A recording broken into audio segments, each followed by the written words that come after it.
Hey guys, this is Aaron Fazbear, and this is another update video. So, this is really something I needed to talk about. It's been a couple months since I did a video. Well, a couple weeks ago I did like a top 11 video, but like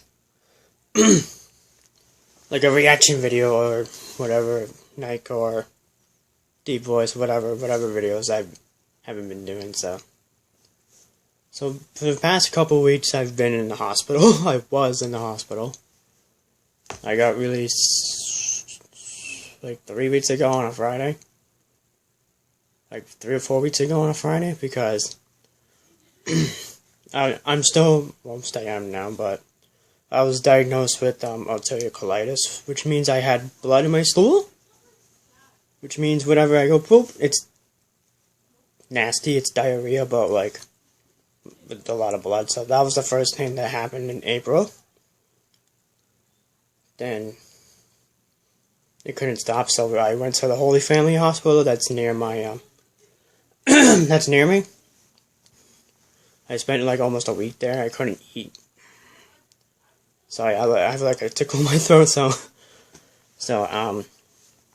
first time there, I couldn't drink anything. I couldn't eat like anything. I had to go through a couple of tests for the past couple of days when I was there, but I was in a regular room, the TV. I was watching TV all day, so I couldn't do anything. I was laying in bed. They took my blood like almost every morning because they wanted to see how it was doing. They wanted to see how it's doing with my blood, my body. It's hot in here. It's hot in here, and my throat is not helping. Clearing my throat. So, I was there for like almost a week. Say Saturday. I think it was Saturday I got released that day, and then 4 days later I wasn't eating good. Like I would eat like half of the plate and then throw it away because I didn't have my appetite. And then like 6 in the morning I was taking pills to help with the colitis. Like 6 a.m. like almost every morning. I think it was like the beginning of May. I don't know, I think it's like the end of April or the beginning of May, but trying to think. It was the 13th? 13th and 14th. I woke up around 6 in the morning to take my pill. I got up and my chest was hurting. I'm like, what's going on? So my mother took me back to the hospital, the Holy Family, but didn't have any spare rooms for me to put me back into, so they took me down to Mass General, which is Boston, like a Boston hospital. For like regular, it was a regular, like, huge hospital. It's actually one of the greatest hospitals I've been to, but they transported me there. They got me into a little room. And they figured out that I had a heart infection from the antibodies, because the antibodies and the COVID, like, fought inside my body. And then apparently antibiotics won, and it exploded, like, went all over the place, and it took over my heart. So I had a heart infection, so they had to put me to sleep for, I didn't know how long I was asleep for, but they had to put me to sleep because they did a few holes down to my pancreas and my arms or whatever to keep the blood flowing. Well, I was awake for that, for them to put holes, a couple of holes for the tubes. But they did the tube part when I was asleep, so I was on a machine for like 4 days. I woke up. Well, they woke me up so that way I can cough, because when I first woke up, they were pulling tubes out of my throat. I'm like, what the hell's going on? So I did cough. I couldn't talk. My voice was bad when I first woke up. So I didn't talk. I was talking like this. But, yeah. I had a couple of IVs on my left arm. One on my right. whatever they did to my wrist right here because I was asleep for that. I had a bandage right there. I'm like, where did this come from? I was asleep, obviously, so. I kept tilting my head. I kept spitting up mucus. Nasty stuff, yellow and green stuff coming out. Ugh. I mean, I kept drooling. I kept spitting up saliva. I had like a dentist tube, so whenever I cough and whenever I'm about to spit it out, I use that to suck it right in. But I did a lot of that. So I had like an oxygen tube, just in case I couldn't breathe, and a feeding tube because I couldn't eat or drink. And I had tubes down here and behind here because I couldn't get up and go to the bathroom that time, so I couldn't like do anything. They helped me they had a chair, so whenever I sit in the chair a couple hours during the day, and I would go back into bed. It was in an IC room and that time all that was happening, so. Trying to think, they had a TV, like, on the upper right corner. I watched TV. Well, that room didn't have, like, a DVD player, so I just watched regular TV, and then I would go to sleep at night. But I couldn't sleep at night, because every time I closed my eyes like that, and it's like visions pop in my head from whatever, so I couldn't sleep. I barely slept in that room. But then, like, when I was taken out of that room to put into another room, I forget what it's called, but it was another room, I slept a little bit better. A couple of IVs got taken out. I only have one, so. I'm trying to think about everything I've went through, so. But yeah, I took blood like every morning, like usual at Mass General, just to see how it's doing and all that. But trying to think. At night it was like 2 or 3 o'clock in the morning. I woke up because they said I pulled out my feeding tube when I was asleep. But the oxygen one was fine, like it was fine. So, but then they had to put a new one in, like the next morning. And then there was a time I got transferred to a regular room, like a regular hospital bedroom. It was good. DVD player, the TV was like on top, like where the ceiling is, and the DVD player was like right beneath that TV. And my mom couldn't even reach it because she's shorter than me. So she had to use a chair to put like a DVD in, or whatever. But then my dad would visit too. Around like 5 o'clock in night, but it was still daylight because it was spring.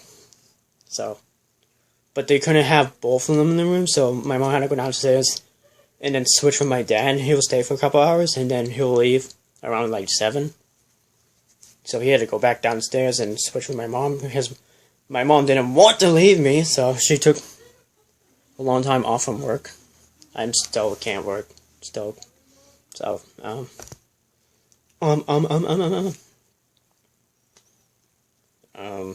they took, when I was getting transported to the room, I was coughing a lot, because apparently, when the nurse put the feeding tube back in, it was down toward my lung. And my mom was like, they can't even turn it on, because I would have drowned. I'm like, yeah, I know. So, they took it out. They actually left it out for the rest of the time I was there. I'm like, good. So, they wanted me to try to go on a liquid diet, which is like, I had like apple juice, orange juice, like icy. Those are the things I had for the past couple of days for my liquid diet. See how I do. If I didn't do good on food, I had to go back on the feeding tube. I'm like, no. I want to see how I do with the food, and that's it. So I was doing good with that. I was doing good. And then I went to regular diet. And I still had a bit of blood down there, and I went back to liquid diet. Then we went back to regular because I was doing good, and blah blah blah. Just a tiny bit of blood, and that was all. Well, they had these little measuring cups to measure my number 1 and number 2. See how I was doing, and it was doing good. I couldn't shower because I had the IV, but so the nurses had to wash me down. I had to take off all my clothes and they had to wash me down. There was a couple of times I took a shower, but they had to cover up the IV with, like, one time it was like a extra large glove, and one time it was just like a bag. It's like they cut the bottom to make it a hole, and then they wrap it around. And my mom helped me shower, so it wasn't too bad. They still took my blood every morning, obviously. But I did watch a lot of movies. That was good. The regular food diet, the food was good. First thing I had was pasta and broccoli. I ate it all up because I was super skinny and I was hungry. So I ate all the food. But I got my fat back, so my body's like almost normal right now, so. But yeah, they had like one IV in my right arm, but I had it for like a few days and it was leaking. So I had to take it out and put it in my right, like, somewhere around here, but a couple of days it started to burn a little bit. It got a little bump right there because the IV went off the vein because I kept moving my hand. But it was fine. So we got one more, and it was a lucky one. She put it in my left. Because I'm not much of a lefty person. I'm more of like a righty. So she put it like right here. And I just kept my hand still like this after it was in. I'm like, do not mess this up. So they took that out when I was getting released. That was good because I'm trying to think. Blood pressure, it was doing good too. When I couldn't walk, like much, I had like a walker. So that would, and the physical therapist will come in a couple of times too, just help me walk with the walker. And then when I was starting to get my legs stronger, I was able to walk without it. So I did good. I was doing good. Literally, I had a good view too because it was like the view of Boston. And then I look over to the right, like the corner of the right. I saw like the Museum of Science. I'm like, whoa, that's cool. Hopefully I can go back there sometime this summer. Because I love that place. It's beautiful. It's beautiful. They took when it was time for me to leave, they took everything off. And they put like a sticker like on my chest right here. Like a heart sticker. It's nothing injected inside me to whatever. It's just like a sticker. Just stick it right on. I had that for a couple of weeks at home because they wanted to keep track of how my heart rate was doing. If it was too high, the thing would go off and I had to go back to the hospital. But nothing. I just kept calm and I did good. So for those couple of weeks, I had my brother, my sister, my mother help me walk up and down the stairs because of this, but the nurse wanted me to stay downstairs a whole day so that way they can keep an eye on me, and then I would only come up here to take my shower and get ready for bed. But I just needed help because of the heart sticker. I didn't want it to go off, but after they took it off, after it was off a couple of weeks, I was able to go up and down the stairs on my own, so yeah, I was doing good. And then that following Friday, I had to go back because they wanted to take blood to see how I was doing. And it was okay. But then I had to go back. Last week I went back because they were checking on my heart. They were doing like an ultrasound. They did that when I was in the hospital for the other weeks too. MRI. They said it was nothing. They think, well, during that time when I was in the hospital and in the room, they thought it was something clogging up my left leg. And maybe my heart too. Something wrong with my heart, but they scanned, they like the ultrasound, the MRI, they did whatever they had to do, and then when I got back to the room, doctors come back. not come back, but like they came into my room, they said it was nothing. So I'm guessing the scanning just made it go away. But yeah, I did like an ultrasound like last week. I watched like half of Hotel Transylvania because it took a little while, so they said it was doing better, so it was alright. And now I got nothing. Besides my heart. My heart's still. I'm going back next month because, well, they're gonna check on my heart again next month because right now it's still beating a bit fast, and I still have a bit of colitis still. So I'm taking like pills of steroids like once a day. 6 a.m. My mom would wake me up at 6 a.m. and give me my pills.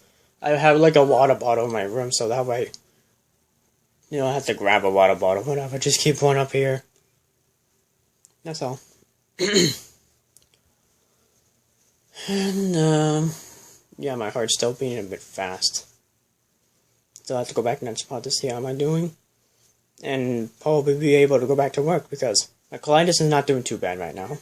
I'm on steroids, so my number 2 is formed for right now. My GI doctor said he's gonna take it, like lower it down to see how can I do without the steroids. So, let's see how I do then. Like every week he'll lower it down, try to get me off his, see how I do. And